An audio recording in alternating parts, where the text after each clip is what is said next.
రాజన్న సిరిసిల్ల జిల్లా Vemulawada urban ఆర్&ఆర్ colony Chintal ఠాణా గ్రామ పంచాయతీ కార్యాలయంలో ఆయుష్ శాఖ ఆధ్వర్యంలో శనివారం ఉచిత ఆయుర్వేదిక వైద్య శిబిరాన్ని ఏర్పాటు చేశారు. ఈ సందర్భంగా పేషెంట్లకు వైద్యులు తగు పరీక్షలు నిర్వహించి మోకాళ్లు, మెడ తదితర నొప్పులకు ఉచితంగా ఆయుర్వేద మందులు పంపిణీ చేశారు. ఈ సందర్భంగా మెడికల్ ఆఫీసర్ డాక్టర్ స్వరూప మాట్లాడుతూ రాష్ట్ర ప్రభుత్వం ద్వారా అందిస్తున్న ఆయుర్వేద మందులు వాడడం వల్ల ఎలాంటి సైడ్ ఎఫెక్ట్స్ ఉండవని, ప్రతి ఒక్కరి మందులు వాడొచ్చని తెలియజేశారు. వేములవాడ ఓల్డ్ PHCలో ప్రతిరోజు ఉదయం నుంచి సాయంత్రం 4 గంటల వరకు వైద్యులు అందుబాటులో ఉంటారని, ప్రజలు ఈ వైద్య సేవలు వినియోగించుకోవాలని కోరారు. DPM నీరటి తిరుపతి, పుష్పలత, సరోజ తదితరులు పాల్గొన్నారు.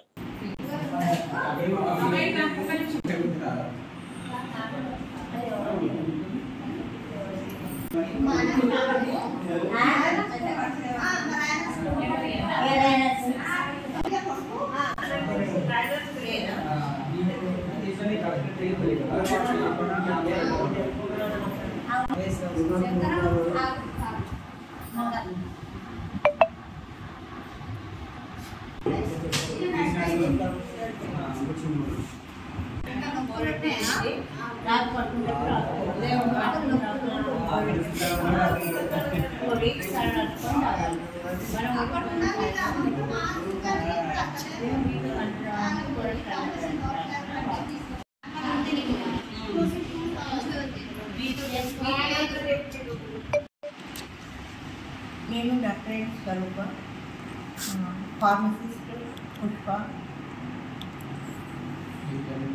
DPM Tirupati, SNO Saroja. మేము Vemulawada Rajanna Sircilla district ayurvedic government dispensary programme free geriatric ayurvedic medical camp conduct చేస్తున్నాము. విలేజ్ కాలంలో geriatric ayurvedic free medical camp conduct చేస్తున్నాము. అన్ని రకాల వాత వ్యాధులకు కూడా చికిత్స చేస్తున్నాం. ఏజ్ వాళ్ళకి చేస్తున్నారు చెప్పండి మళ్ళీ ఒకసారి. ఏజ్ అట్లా ఏజ్. నా పేరు తిరుపతి, జిల్లా ప్రోగ్రామ్ మేనేజర్, ఆయుష్ డిపార్ట్మెంట్ ఆధ్వర్యంలో మనకు గవర్నమెంట్ ఆయుర్వేదిక్ డిస్పెన్సరీలో కూడా ఆధ్వర్యంలో ఆర్ఆర్ కాలేజ్ చిత్తూరులో జీరియాట్రిక్ క్యాంప్ కండక్ట్ చేయడం జరిగింది. దీనిలో ముఖ్య భాగంగా మనకు వృద్ధాప్య వైద్య శిబిరం, వృద్ధుల యొక్క మధుమేహం కానీ, ఇళ్ళ నొప్పులు కానీ, అస్తమా కానీ, ఉపశమనం గురించి స్పెషల్ క్యాంప్స్ జీరియాట్రిక్ దానిలో భాగంగా కండక్ట్ చేసుకున్నాము.